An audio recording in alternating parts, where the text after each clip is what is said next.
ایک بیمار سے مجھے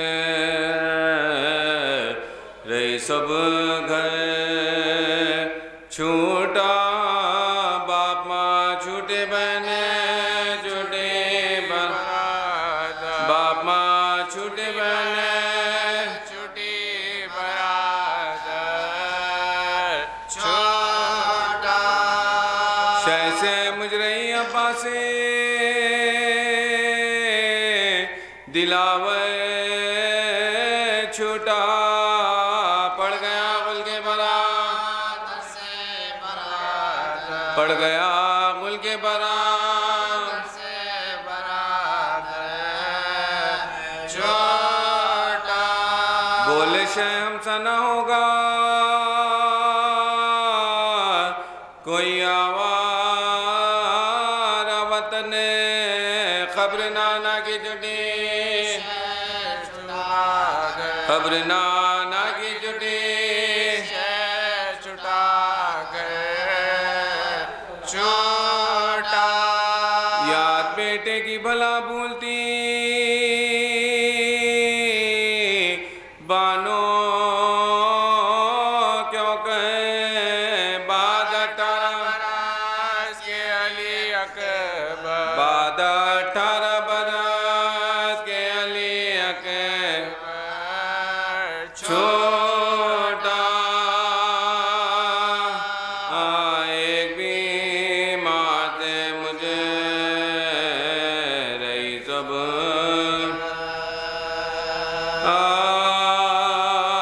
کسی بیمار نے خط اپنے مسیحا کو لکھا،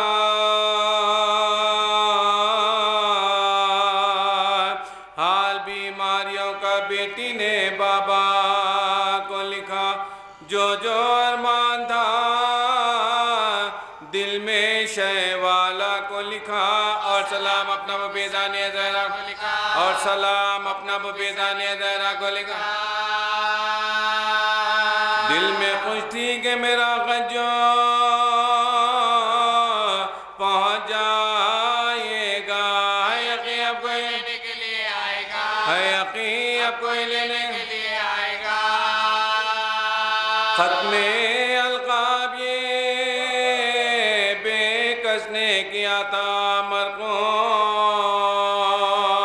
چاہنے والے پدر میرے امام مظلوم، رات دن روتی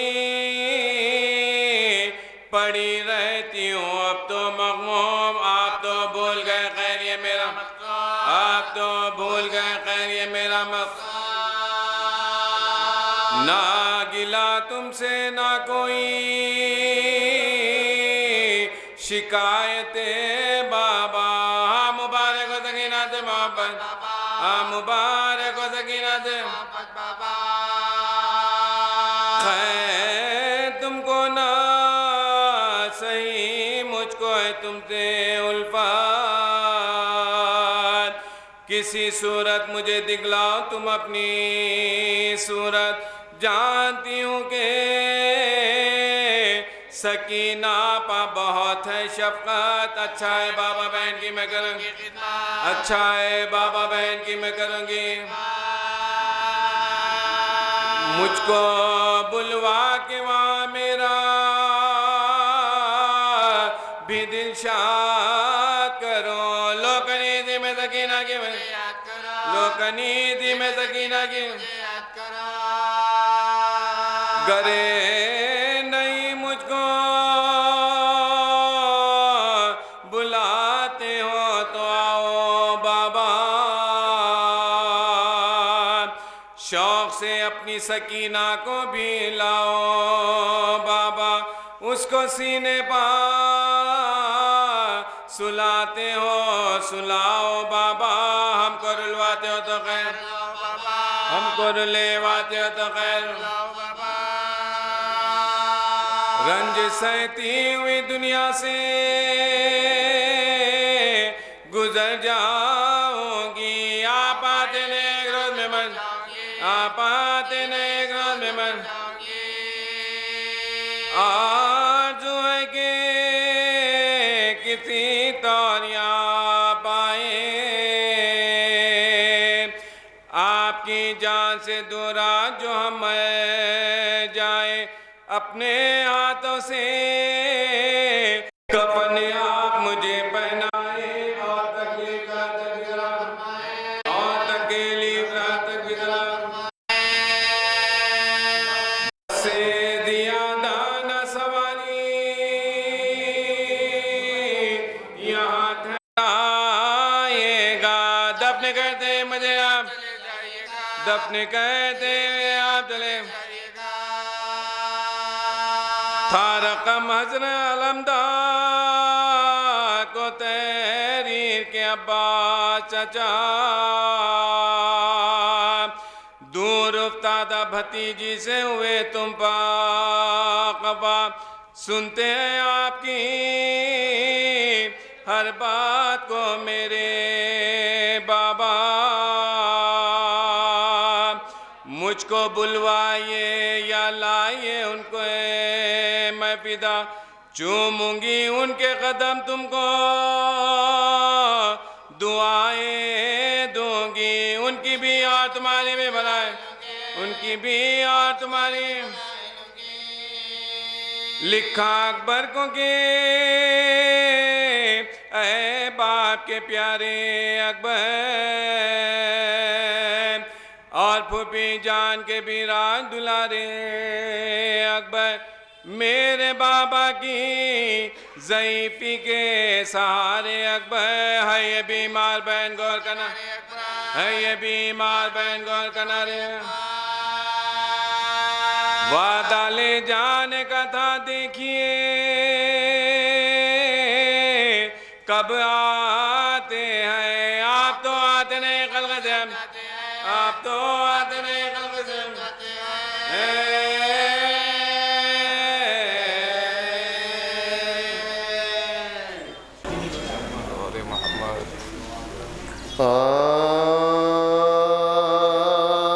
قافلہ شیخ سلامی لب دریا اترا پر مقدر منائک پانی کا قطرہ پر مقدر منائک پانی کا قطرہ کربلا کا جو کسی شہر میں نقشہ اترا مجرئی بولی گمیں عرش معلا مجرئی بولی گمیں عرش معلا اترا امتحان ترازو میں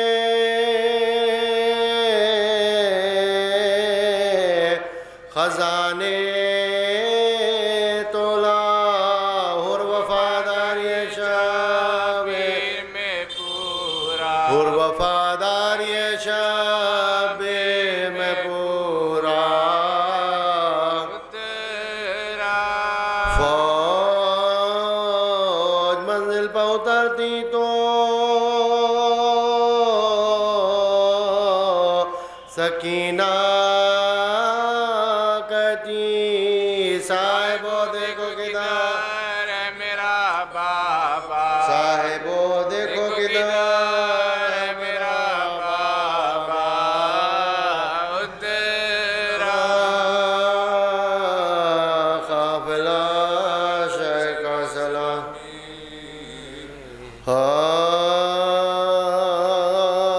مسافروں کی مدینے میں جب رسید آئی کہ وعدہ گاہ میں فوج سعید آئی رسید آتے ہی صغرا کے گھر میں عید آئی تپے کون گیا اور طاقت تپے کون گیا اور طاقت جدید ملال دور ہوا عشق کے قرینے سے بقا نفس غم دل سے بقا نفس غم دل سے درد سینے سے غرض کے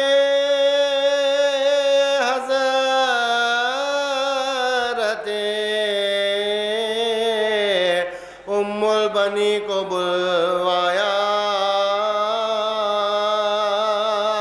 وہ آئی تو سرے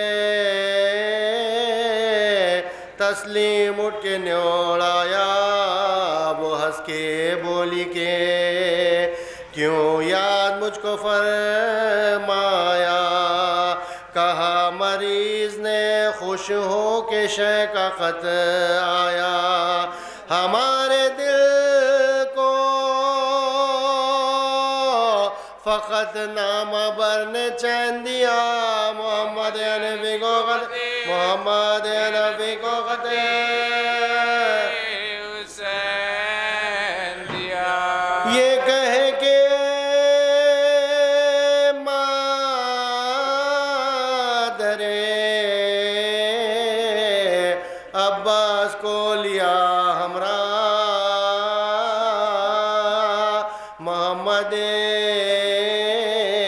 حنفی کے گھر آئی دختر شاہ وہ منتظر تھے لیے نام شیزی جا سلام کرتے ہی کہنے لگے بنا لو اب سناؤ امام غریب کا نامہ پڑھو مریض کے آگے تبے پڑھو مریض کے آگے طبیب کا نامہ محمد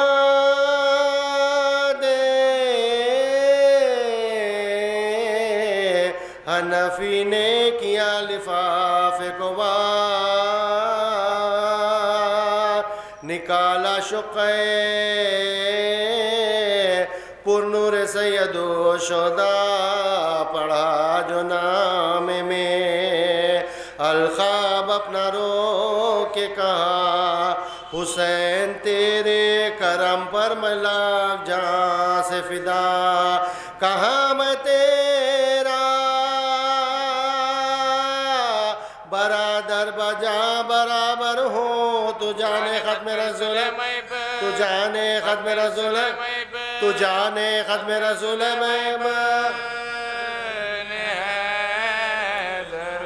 اخی کا لفظ جو الخاب میں میرے لکھا فقط یہ بندہ نوازی ہے یا امام خدا تیرا غلام ہے عباس میں غلام اس کا ہزار ہے قدم سے حضور کے ہوں جدا لیا جو نام جدائی تو آنسو بہنے لگے سلام پڑھ کے علیہ سلام پڑھ کے علیہ سلام کہنے لگے وفور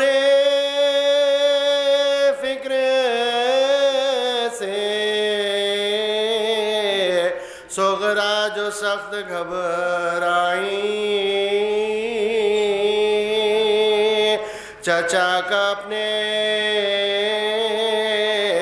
قلمدان وہ اٹھا لائیں اور التماس کیا اے حسین کے بھائی مجھے تو ہے نہ توانائی اور نہ بینائی میری طرف سے وہ الخاب لکھو بابا کو کنیزیں لکھتی ہیں جس طرح کنیزیں لکھتی ہیں جس طرح وہی تو گئی دن عید فطر کا آیا گھر آن کر مجھے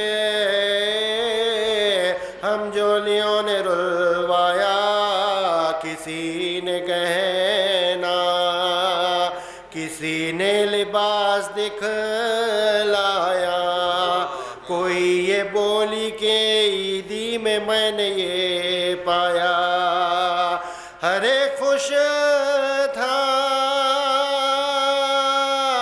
مگر میرے لب نالے تھے سفر میں سب میرے عیدی کے دے سفر میں سب میرے عیدی کے دے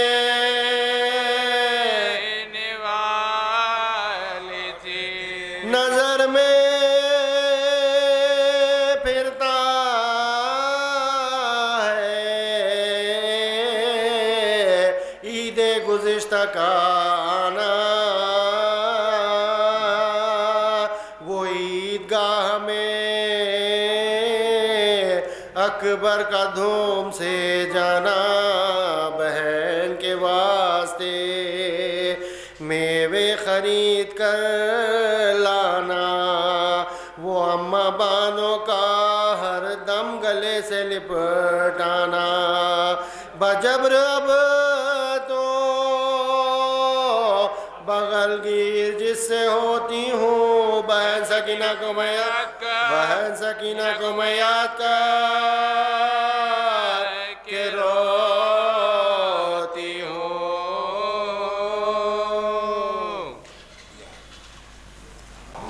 صلی اللہ محمد وآلہ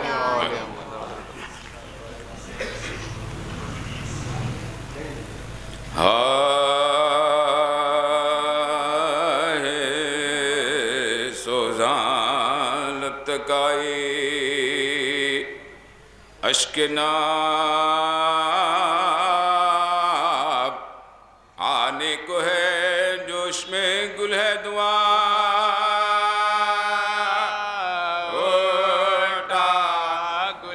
جوش میں گل ہے دعا اٹھا گلاب آنے کو ہے ماتم شبیر میں اٹھتا ہے رو کر کون کون دیکھیے کس کے سے دیکھیے کس کس کے سے میں ثواب آنے کو ہے قتل کرنے لاتے ہیں کوٹھے پر مسلم کو لیں وقت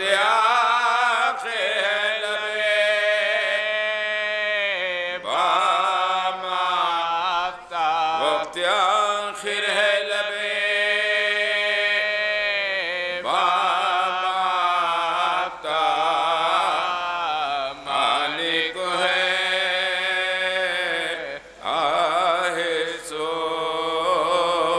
سوزان لپتکا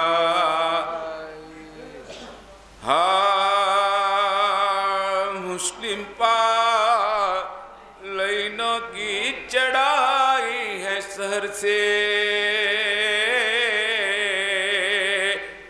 تو آپا قیامت غضب آئی ہے سہر سے آج ایک تنہا سے لڑائی ہے سہر سے دم لینے کی فرصت نہیں پائی ہے سہر سے دم لینے کی فرصت نہیں پائی ہے سہر سے مظلوم پائک نر گئے افواج بلا ہے یاد دائرے میں نقطہ انوار خدا ہے یاد دائرے میں نقطہ انوار خدا ہے القصہ سحر کو ہوئی آدھا کی چڑھائی تو آقا مکان گھر گیا پت نہیں آئی چلاتی تھی تو آکے دہائی ہے دہائی کیوں کرتے ہو حیدر کے بھتیجے سے لڑائی کیوں کرتے ہو حیدر کے بھتیجے سے لڑائی ارے کیوں لڑنے کو سب آئے ہو، یہ کس سے لڑا ہے؟ بیچارہ میرے حجرے میں پاکی سے پڑا ہے، بیچارہ میرے حجرے میں پاکی سے پڑا ہے۔ یہ سن کے برآمد ہوا وہ نائب شبیر،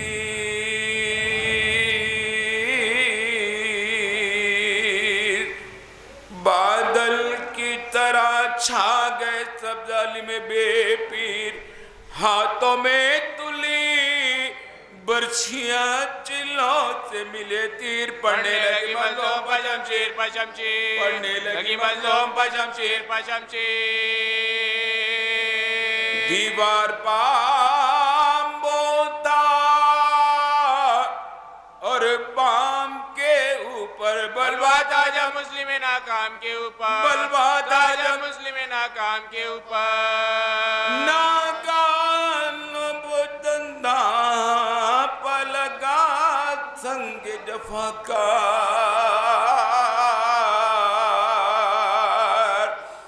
خم ہو گئے اور منہ سے لو ڈالا کئی بار، پر دبدبا یہ تھا کہ نہ پاس آتے تھے کفار، آخر کو دغا کیے پکارے وہ ستمگار، آخر کو دغا کیے پکارے وہ ستمگار، پھر لڑنا ذرا پوچھ لو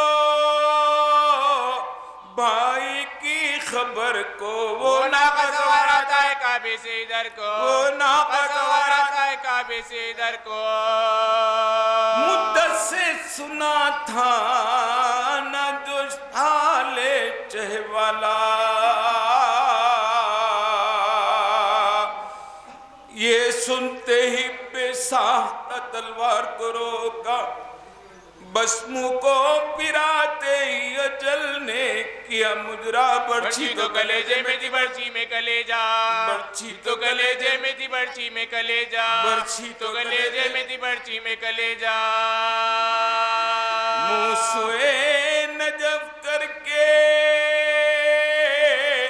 کہا اپنے چچا سے، مظلوم بھتیجے کو تیرے مارا دغا سے، مظلوم بھتیجے کو تیرے مارا دغا سے، کعبے سے اسی روز روانہ ہوئے تھے شاہ،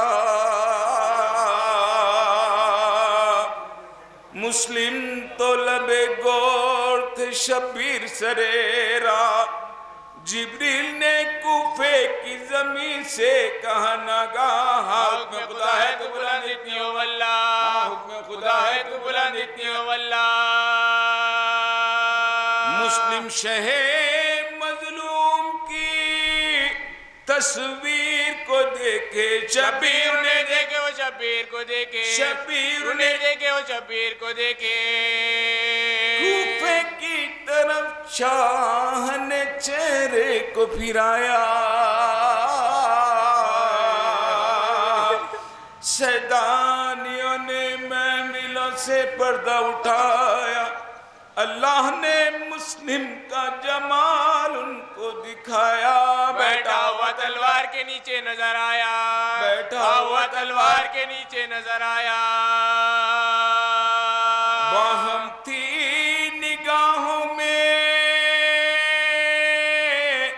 صدا ہائے اخی کی، یا فاطمہ روتی تھی وارو علی کی، یا فاطمہ روتی تھی وارو علی کی، چہروں پا تماچے حرم شین لگائے، ملنے کے لیے ہاتھ رقیہ نے بڑھائے، چلائی کے لو اماں وہ بابا نظر آئے، سب کہتے تھے بابا نے وہاں شہر بسائے، سب کہتے تھے بابا نے وہاں شہر بسائے، نیک فرش ہے ناسائے، دیوار کے نیچے، بابا تو میرے بیٹے تلوار کے نیچے، بابا تو میرے بیٹے تلوار کے نیچے،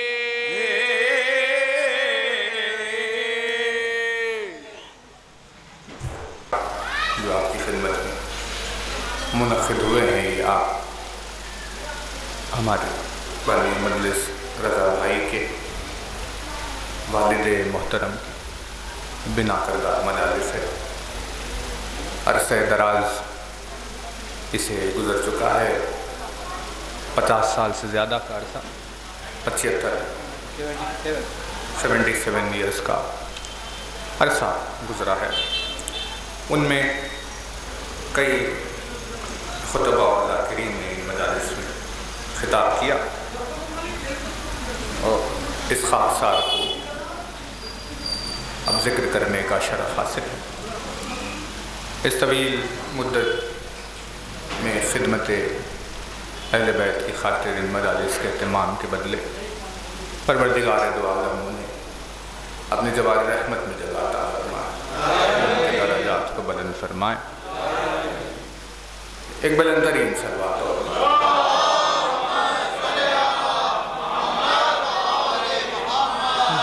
سمٹ کر تھوڑا سا اگر آپ قریب آ جائیں تو ذکر کے لیے آسانی ہوگی، اور جو لوگ آ رہے ہیں اگر کوئی وہاں ہو تاکہ اس جانب اگر لوگ رہے تو بعد میں آنے والوں کے لیے بھی جگہ رہے گی۔ ایک اور بات بلند صلوات۔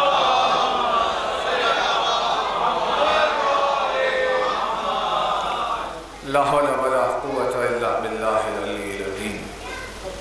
اعوذ باللہ من الشیطان اللعین الرجیم، بسم اللہ الرحمن الرحیم۔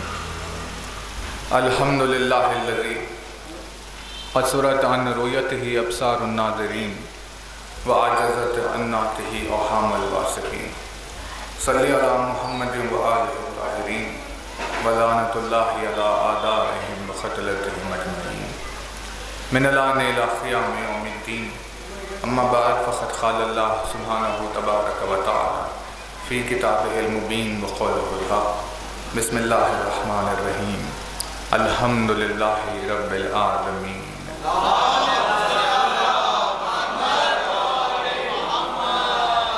فرمایا صاحب اعظم الدرجات الفاظ نے، فرمایا مالک معجز نما انداز نے، فرمایا مولا کائنات امیر المومنین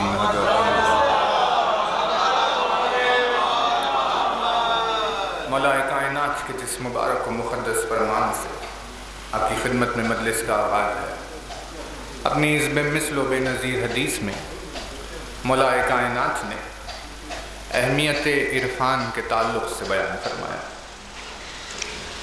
اپنی اس حدیث میں مولا نے بتایا کہ معرفت کا مقام، اس کا رتبہ، اس کا وقار کیا ہے،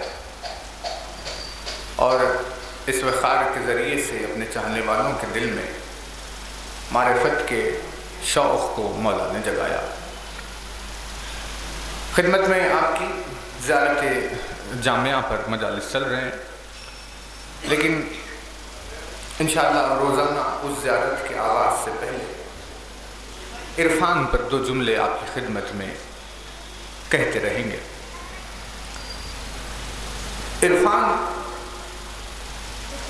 جسے رسول نے فرمایا کہ عبادت کی روح ہے، معرفت کے بغیر عبادت کے کوئی معنی نہیں ہے۔ عبادت کی جو الگ الگ قسمیں ہیں ان میں ایک قسم ہے عبادت کا ایک چہرہ جسے کہا جاتا ہے تقویٰ۔ ایک صلوات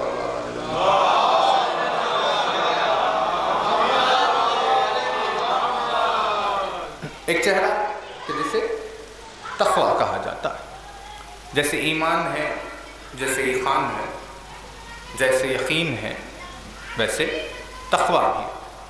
تقویٰ ایمان کی ایک صورت کا نام ہے، ایک کیفیت کا نام ہے، جس کو اردو زبان میں ہم کہتے ہیں پرہیزگاری۔ یعنی کوئی اپنے دامن کو اگر گناہ سے بچائے تو کیونکہ اس نے پرہیز اختیار کیا معصیت سے، اسی لیے کہا جاتا ہے کہ یہ پرہیزگار انسان ہے، اس نے پرہیزگاری اختیار کی، اس نے تقویٰ اختیار کیا۔ توجہ، اور ظاہر سی بات ہے جب برائیوں سے دور ہٹا تو وہ دوری اسے اچھائیوں کے قریب لے کر گئی۔ اس سبب سے جتنا زیادہ برائی سے دور ہوگا خود بخود اچھائی سے اتنا زیادہ قریب ہوتا جائے گا۔ تقویٰ کا یہ ایک عام سا ڈیفینیشن دیا گیا ہے کہ بھئی یہ تقویٰ، لیکن آپ کو دیکھنے میں یوں ملے گا کہ ایسے بہت سارے لوگ ہیں کہ جن کی پیشانیوں پر سجدے کے نشان، جن کا لباس پاک اور طاہر، جن کی آواز اور گفتگو بے حد نرم لہجے کی، لیکن اس کے باوجود ان کے دل میں پائی جانے والی کجی کو اگر دیکھے تو حیرت ہو جائے۔ اب سوال یہ اٹھا کہ بھئی جب اتنی پابندی انسان نے کی ہے تو آخر پھر اس کے دل میں ہدایت کا نور کیوں نہیں چمکا؟ اس سوال کے جواب کو تلاش کرتے ہوئے جب آپ پہنچیں گے تو جو جواب آیا وہ یہ ہے کہ تقویٰ ان اعضاء و جوارح سے ادا ہونے والی عبادت کا نام نہیں ہے، بلکہ تقویٰ قلب کی ایک کیفیت کا نام ہے، جس کیفیت میں قلب میں سوائے نور کے اور کچھ بھی نہیں ہوتا۔ اور اگر قلب منور ہو تو اعضاء و جوارح کسی کے لیے تکلیف کا سبب نہیں بنتے، اور اگر قلب میں اندھیرا ہو تو چاہے آپ اسے حرم کعبہ ہی میں کیوں نہ چھوڑ دے لیکن دوسروں کے لیے مصیبت کا سبب بن جائے گا۔ تو اب تقویٰ نام ہے قلب میں پیدا ہونے والے نور کا۔ سوال یہ اٹھا کہ آخر دل میں نور پیدا ہوتا کیسے ہے؟ تو نور کی جو مخلوقات ہے اگر ان کی طرف آپ دیکھیں جو روشنی دیتی ہے، جن میں ضیاء پائی جائے، یہ نظام لیل و نہار میں جو بہت زیادہ شریک ہوتے ہیں، ان میں سے ایک کے لیے سورج کے لیے رسول اکرم نے بیان فرمایا کہ سورج کی خلقت کے موقع پر یہ سورج تاریکی میں ڈوبا ہوا تھا، اندھیرے میں تھا۔ خداوند عالم نے چاہا کہ سورج کو روشن کرے۔ آج ہماری زندگی میں اندھیرا سورج کی وجہ سے دور ہوتا، لیکن کوئی زمانہ ایسا تھا جب خود سورج اندھیرے میں رہا کرتا تھا۔ تو جب پروردگار عالم نے اسے روشن کرنا چاہا تو رسول نے فرمایا کہ خدا نے اس کے چہرے پر علی کا نام لکھا۔ یہاں نام علی کو سورج پر لکھنے کی دیر تھی اور وہاں سورج چمکنے لگا اور اس کے وجود میں نور بھر گیا، اس کے وجود میں ضیاء بھر گئی، اور اس دن سے وہ دنیا میں موجود ہر اندھیرے کو دور کرنے کا ذمہ دار ہو گیا۔ تو اس حدیث سے یہ حقیقت ہمارے سامنے آئی کہ جب کبھی بھی کہیں بھی خداوند عالم روشنی کو پیدا کرنا چاہتا ہے تو اس کی خاطر علی کے نام کو وہاں لکھ دیتا ہے۔ وہ نام علی کی برکت ہے، وہ نام علی کی عظمت ہے، وہ علی کے نام کا نور ہے جو جب کسی میں آ جائے تو اس مقام کو روشن کر دیتا ہے۔ تو یہ بات ظاہر ہو گئی کہ روشنی کی اصل وجہ علی کا نام ہوتی ہے، اصل وجہ نام علی ہے۔ اس سبب سے سورج پر لکھا گیا روشن ہوا، چاند پر لکھا گیا روشن ہوا، ستاروں پر لکھا گیا روشن ہوا، کہکشاؤں میں لکھا گیا روشن ہوا، فرشتوں پر لکھا گیا پرواز انہیں حاصل ہوئی، کیا کیا ساری چیزیں ہوئی۔ لیکن یہی علی کا نام اگر کسی کے دل پر تحریر ہو جائے تو اس وقت دل میں نور پیدا ہوتا ہے۔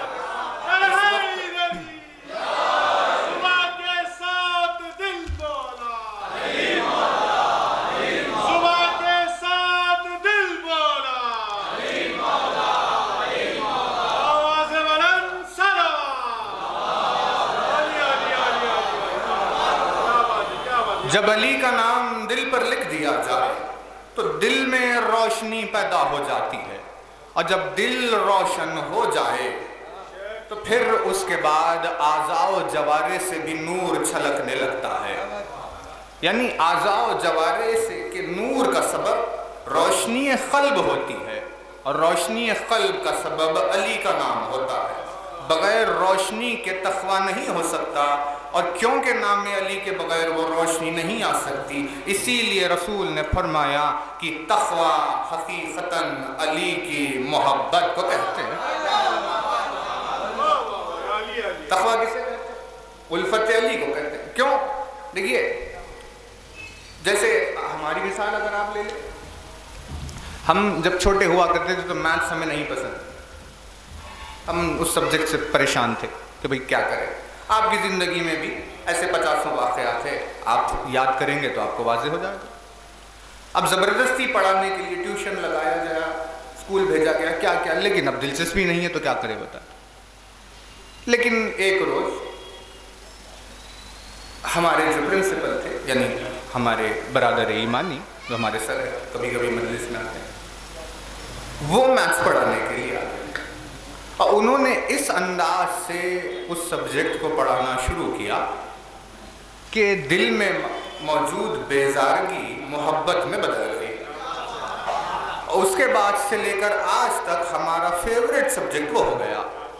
یعنی آپ کی زندگی میں آپ کو کوئی ایسا ضرور مل گیا ہوگا کہ جس صورت کی وجہ سے آپ کے دل میں، آپ کے ذہن میں کوئی فکر پیدا ہو جائے، ویسے ہی زبردستی کوئی مسلح تک نہیں لایا جاتا، زبردستی کسی سے روزہ نہیں رکھایا جاتا، زبردستی کوئی حج کے لیے لے جایا نہیں جاتا۔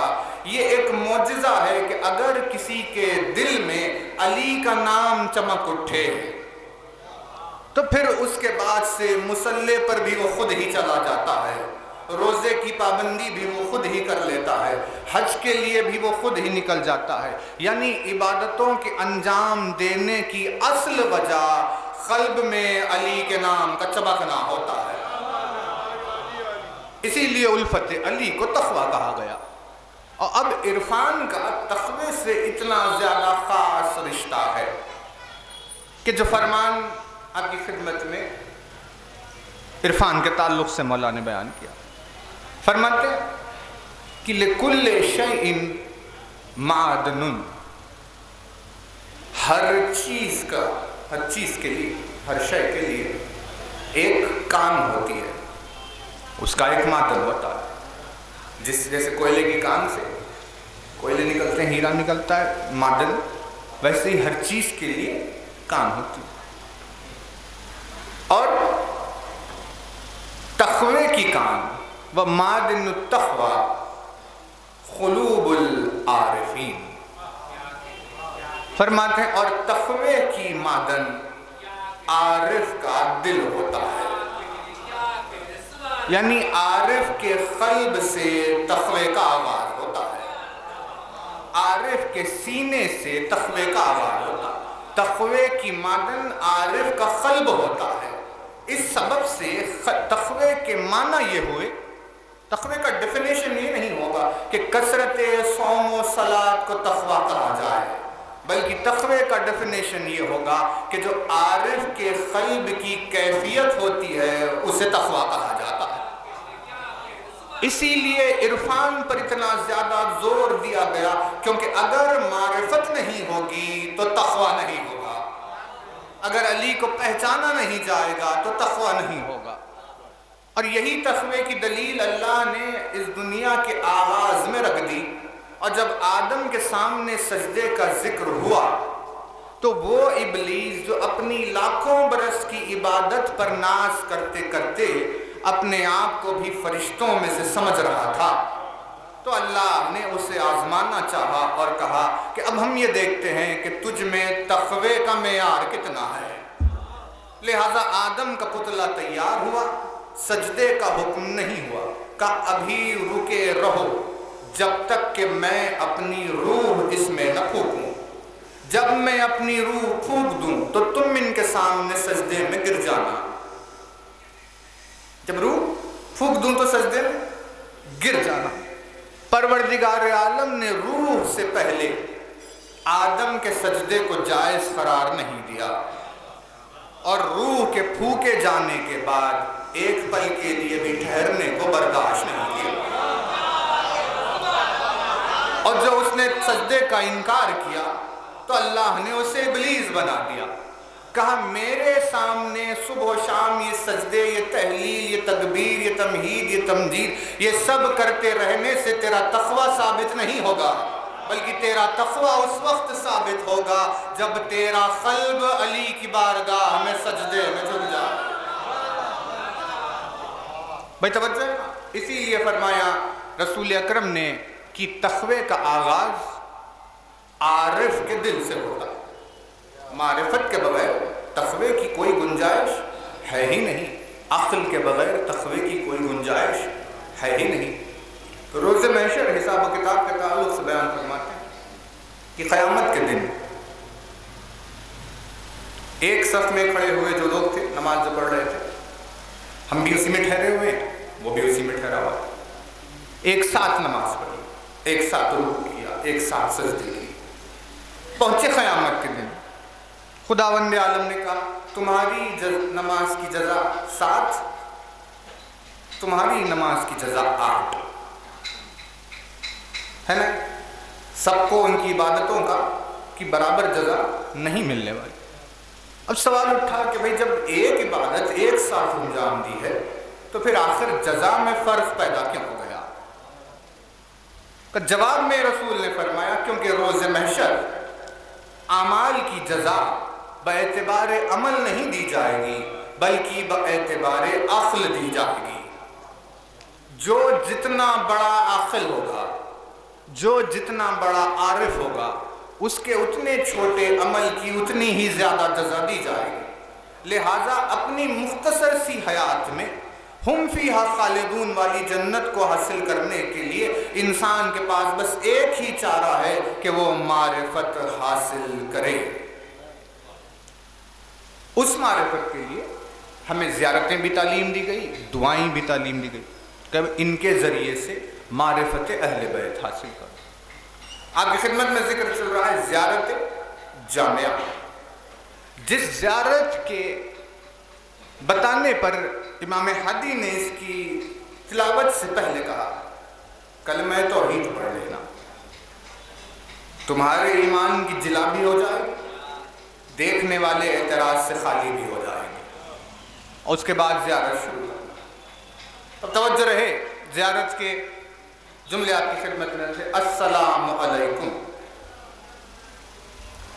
یا اہل بیت النبوہ و موضع الرسالہ، آپ سب پر سلام جو نبوت کے اہل بیت ہے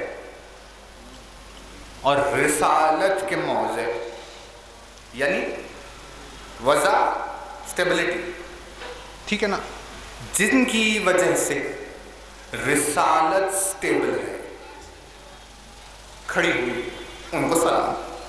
جو آیت روز غدیر نازل ہوئی اس میں خداوند عالم نے کہا یا ایھا الرسول بلغ ما انزل الیک من ربک وَإِن لَّمْ تَفْعَلْ فَمَا بَلَّغْتَ رِسَالَتَهُ، کہ اے وہ جو رسول ہے نا، طٰہٰ کو، یاسین کو، مزمل کو، مدثر کو رسول کہہ کر پکارنا دلیل بن گیا اس بات کی کہ یہ انفارمل گفتگو نہیں ہے بلکہ یہ فارمل بات چیت ہو رہی ہے، یہ ڈیوٹی اورز کے بعد کی دوستانہ والی گفتگو نہیں ہے بلکہ یہ دوران ڈیوٹی کی کسی کام کی بات کی گفتگو ہے۔ اسی لیے کہا یا ایھا الرسول بلغ، توجہ، بلغ، بے لام غین، بلغ، اسی سے لفظ بنا بلغ، اس سے لفظ بنا بلاغہ، اس سے لفظ بنا مبلغ، اس سے لفظ بنا تبلیغ، یعنی پہنچنا، پہنچانا، پہنچاؤ، سب انہی کے معنی میں آئے۔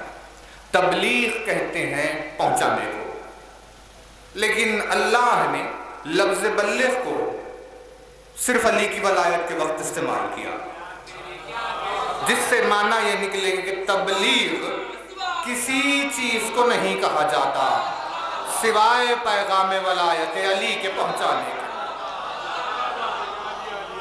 بھائی جو تبلیغ کے نام پر نماز و روزہ و حج و زکوٰۃ کی بات کر رہے ہیں، انہوں نے حقیقت میں قرآن میں تبلیغ کے معنی دیکھے ہی نہیں، کیونکہ قرآن نے لفظ تبلیغ وہیں استعمال کیا جہاں علی کی ولایت کی بات چل رہی تھی۔ بل ما انزل الیک من ربک، جو آپ کے رب کی طرف سے آپ پر نازل ہو چکا ہے، جو ہو چکا ہے آپ پر، لوگوں کے سامنے وہ بات نہیں آئی لیکن آپ پر نازل ہو چکا ہے، کہ اسی آپ پر اس مخصوص پیغام کو نازل کرنے کے لیے ہم نے آپ کو معراج کی بلندیوں پر بلایا۔ شب معراج رسول سے علی کی ولایت کی گفتگو ہو چکی تھی۔ جب بھی خداوند عالم علی کی گفتگو کسی سے کر رہا ہوتا ہے، وہی اس ہستی کی معراج کہلاتی ہے۔ اگر کسی بندے پر علی کے فضائل کا الہام کرے تو وہ بندہ اپنی معراج کو پہنچا، اور اگر رسول کو بلا کر علی کی ولایت کی گفتگو کرے تو رسول اپنی معراج کو پہنچے، کیونکہ معراج کہتے ہی علی کی ولایت کو ہے۔ بھائی توجہ ہے؟ اب جو لفظ آیا رسول نے اپنی زندگی میں نہیں سنا تھا، وَإِلَّمْ، اور اگر، یہ لفظ اگر کسی نے رسول سے نہیں کہا تھا۔ جو رسول کے چاہنے والے ہیں وہ تو نہیں کہتے، لیکن جو دشمن ہیں جو کہنا چاہتے تھے وہ پہلو میں موجود ذوالفقار کو دیکھ کر خاموش رہتے تھے۔ اپنی سوانح حیات میں رسول نے کبھی بھی لفظ اگر نہیں سنا تھا کہ اگر یہ نہ کیا۔ لیکن غدیر کا میدان وہ میدان ہے کہ جس میں بہت ساری چیزیں پہلی مرتبہ ہوئی، جن میں سے ایک ہے کہ رسول کو اگر کہا گیا، وَإِلَّمْ تَفْعَلْ، اور اگر آپ نے یہ نہ کیا تو کیا ہوا؟ فَمَا بَلَّغْتَ الرِّسَالَةَ، تو آپ نے رسالت کو نہیں پہنچایا، آپ نے رسالت نہیں پہنچایا۔ فَمَا بَلَّغْتَ رسالت، توجہ رہے، رسالت کہتے کسے؟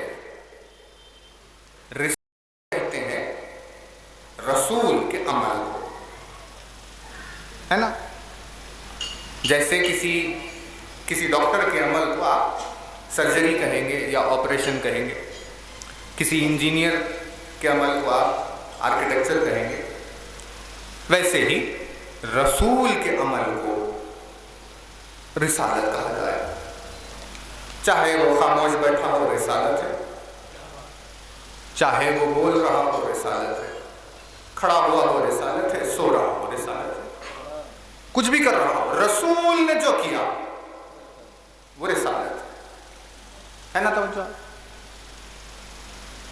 خداوند عالم نے کہا کہ اگر یہ پیغام نہیں پہنچا تو رسالت نہیں پہنچی، یعنی رسول ہونے کے اعتبار سے آپ نے جو بھی کیا وہ سب ختم ہو جائے گا۔ اب حساب لگانا لوگوں نے شروع کیا، کہ دیکھتے ہیں حساب کی بات کریں۔ کا 40 سال کے جب رسول ہوئے تو اعلان رسالت ہوا، اور پھر وہاں سے 63 ایئرز کی سوانح حیات، 23 سال جو کچھ بھی وہ کر رہے تھے، رسول تھے، وہ کام رسالت تھا۔ توجہ، یعنی 23 برس میں جو کیا وہ سب داؤ پر لگا ہوا ہے اس ایک اعلان کے بدلے۔ 23 برس کی رسول کی زندگی داؤ پر لگی ہوئی ہے۔ بھئی دوسری مخلوق کی زندگی داؤ پر نہیں لگی، رسول کے 23 سال داؤ پر لگے ہوئے ہیں ایک دن کے بدلے میں۔ ٹھیک ہے نا؟ یہ حساب چلا، لیکن یہ وہاں کہا گیا، ہمارے پاس بات کچھ اور ہوئی۔ ہم نے کہا نہیں، 40 سال کے نہیں، جس روز سے دنیا میں آئے اس روز سے رسول ہے، اسنا عشری نے کہا کہ دنیا میں آئے رسول ہے، چاہے طفلی ہو، چاہے بچپن ہو، چاہے لڑکپن ہو، جوانی ہو، بزرگی ہو، جو بھی ہو، ہر شے سوائے رسالت کے کچھ بھی نہیں ہے۔ وہاں سے حساب شروع ہوا تو کہا 63 ایئرز کی زندگی ساری کی ساری رسالت ہے، اور غدیر کے ایک روز یہ آیت آئی کہ اگر آج یہ ایک دن میں آپ نے علی کی ولایت کا اعلان نہیں کیا تو 63 ایئرز جو کچھ بھی کر رہے تھے وہ سب کچھ داؤ پر لگ جائے گا، اس میں سے کچھ بھی نہیں پہنچا، کیونکہ وہ سب کچھ رسالت ہے اور رسالت نہیں پہنچا ہے۔ توجہ۔ لیکن جب آپ عرفان کی نظر سے دیکھیں گے تو بات کچھ اور آگے بڑھ جائے، اور اس نگاہ سے دیکھنے پر ایک آیت سامنے آتی ہے جس آیت نے کہا وَمَا مُحَمَّدٌ إِلَّا رَسُولٌ۔ صلوات پڑھ لیجیے بات۔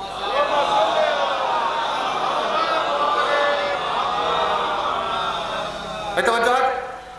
آیت نے کیا کہا؟ وَمَا مُحَمَّدٌ إِلَّا رَسُولٌ، محمد ہے ہی نہیں مگر یہ کہ رسول ہے۔ اس انداز میں آیت نازل ہوئی کہ وجود رسول خدا کو ہٹا دیا، مگر یہ کہ اگر ہے تو رسول ہے۔ بھئی جیسے اللہ کے لیے اللہ جب سے ہے، یعنی اللہ نہیں ہے، اگر ہے تو عالم ہے نا؟ ایسا تو نہیں گزرا کہ 4-5 دن وہ علم سے خالی رہا پھر اس کے بعد علم آیا، اس کے لیے ایسا جب سے ہے تب سے عالم ہے، جب سے ہے تب سے قادر ہے، جب سے ہے تب سے مختار ہے، جب سے ہے تب سے اس کے صفات اس کے ساتھ موجود ہے۔ ویسے ہی رسول کے لیے آیت آئی کہ محمد نہیں ہے، اگر ہے تو رسول ہے۔ تو اب ہم تلاش کرنے کے لیے نکلے کہ بھئی دیکھتے ہیں کہ وہ کب سے ہے اور وہ کب ہے۔ تو رسول اکرم نے بیان کیا کہ وما اول ما خلق اللہ نوری، اللہ نے سب سے پہلے جو خلق کیا وہ میرا نور ہے، مجھ سے پہلے کچھ بھی موجود نہیں تھا۔ اتنا نہیں کہ اگر کوئی تصور کرے کہ پلانٹس کی بات چل رہی ہے، سولار سسٹم کی چل رہی ہے، گیلیکسیز کی چل رہی ہے، نہیں، یہ سب تو بہت دور کی بات ہے۔ خشکی نہیں تھی، تری نہیں تھی، مگر میں تھا۔ میٹر نہیں تھا، سپیس نہیں تھی، مگر میں تھا۔ روشنی نہیں تھی، اندھیرا نہیں تھا، مگر میں تھا۔ حرکت نہیں تھی، سکون نہیں تھا، مگر میں تھا۔ رنگ نہیں تھا، روپ نہیں تھا، حرف نہیں تھا، عدد نہیں تھا، آواز نہیں تھی، الفاظ نہیں تھے، کچھ بھی نہیں تھا مگر میں تھا۔ جو بھی ہے وہ میرے بعد ہے، اور میرے بعد ہوتے ہوتے اتنا بعد ہو گیا کہ ہماری اس کائنات کے لیے، ہمارے observable یونیورس کے لیے کم از کم اندازہ یہ بن گیا کہ اس کائنات کو خلق ہو کر 15 بلین سال ہو چکے ہیں۔ توجہ، 15,000 کروڑ سال۔ بھئی آدم کو کتنا زمانہ گزرا ہوگا؟ 20,000 30,000 سال کا عرصہ گزر گیا ہوگا۔ زمین کے لیے 4.5 بلین ایئرز، یہ زمین 4,500 کروڑ سال پرانی ہے۔ تو آسمان اور سورج اور زمین کا کہ ساری چیزوں کا کیا حال کا کم از کم 15,000 کروڑ سال۔ اتنی پرانی یہ کائنات، پہلا آسمان، اس سے پرانا دوسرا آسمان، اس سے پرانا تیسرا آسمان، تینوں سے پرانا چوتھا آسمان، چاروں سے پرانا پانچواں آسمان،